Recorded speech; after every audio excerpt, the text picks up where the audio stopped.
बुनियाद पर, उन अल्पसंख्यकों के बुनियाद पर कह रहा हूं जिन्होंने इस देश को सींचा है, जिन्होंने पिछले 75 वर्षों में इस देश को आज का भारत बनाने में अपनी बड़ी कुर्बानियां दी हैं। पूछिए जरा इन संघ के मानसिकता वालों से कि क्या कुर्बानी है उनकी आजादी में।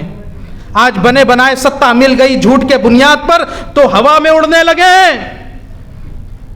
यही देश के लोग हैं जो इनको यहां से, इस देश से भागा, इस सत्ता से भगाने का भी काम करेंगे। थोड़े दिन आप इंतजार कीजिए।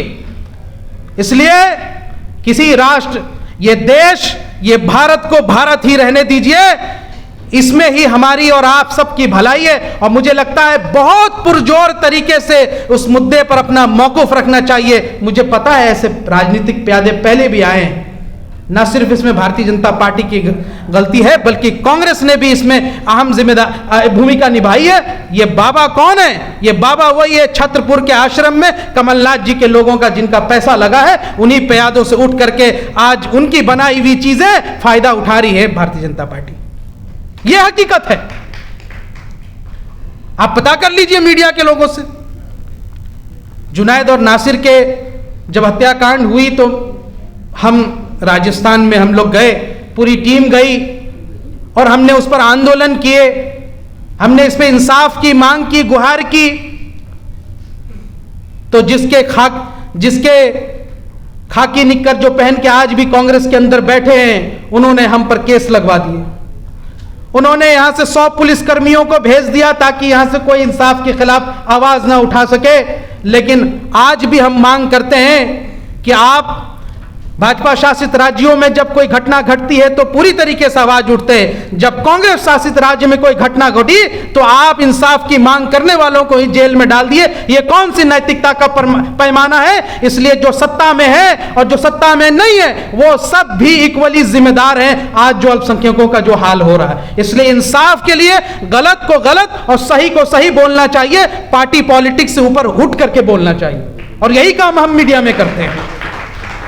तीसरा मुद्दा मैं संक्षिप्त में रखना चाहूंगा साथियों, जिसमें अब्दुल रहमान साहब ने भी बात रखी और सर शुक्रिया, मैं आपकी किताब पढ़ रहा हूं अब और पढ़ूंगा कि भगवा लव ट्रैप पे मीडिया चर्चा नहीं करना चाहता था। क्या है ये?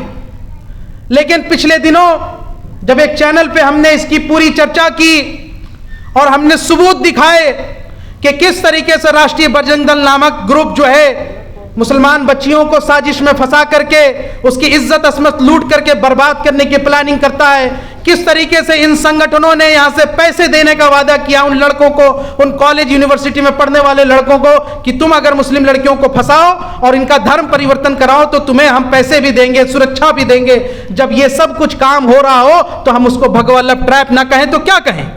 हमारा किसी रंग से कोई दुश्मनी नहीं है, किसी पंथ से कोई दुश्मनी नहीं है, लेकिन गलत को गलत बोलना चाहिए। लव जिहाद जैसे फर्जी एजेंडा को सामने रखने वाले ये कान खोलकर सुन ले कि भगवा लव जिहाद लव ट्रैप पे अब जो है जनता जाग चुकी है और इस पर राष्ट्रीय चर्चा हो रही है। अब मीडिया भी इसको रिकॉग्नाइज कर रहा है। हमने अपने अकाउंट से और हमने अपने लोगों के जरिए से इसका पूरा पर्दाफाश किया है और हम चाहते हैं कि इस मंच से यह आवाज जाए कि आने वाले वक्त में इस बड़ी साजिश जो हमारी बेटियों के खिलाफ हो रही उस पर पार्लियामेंट में भी और सुप्रीम कोर्ट में भी जो है सो मोटो कॉग्निजेंस लेकर के इस पर बातचीत होनी चाहिए। मुसलमानों होश के नाखून लीजिए, जहां भी कॉलेज यूनिवर्सिटी और कोचिंग सेंटर में इस तरह की साजिशें हो रही उस पर नजर रखी जाए। हम किसी भी बेटियों के खिलाफ अन्याय जो हो रहा है उसके खिलाफ है और चाहे हमारी बिटिया किसी भी जात धर्म से हो हमें उसकी हिफाजत करनी चाहिए। इन दुष्टों से बचाने के लिए हम संकल्प लेते हैं। जय हिंद, जय भारत, शुक्रिया।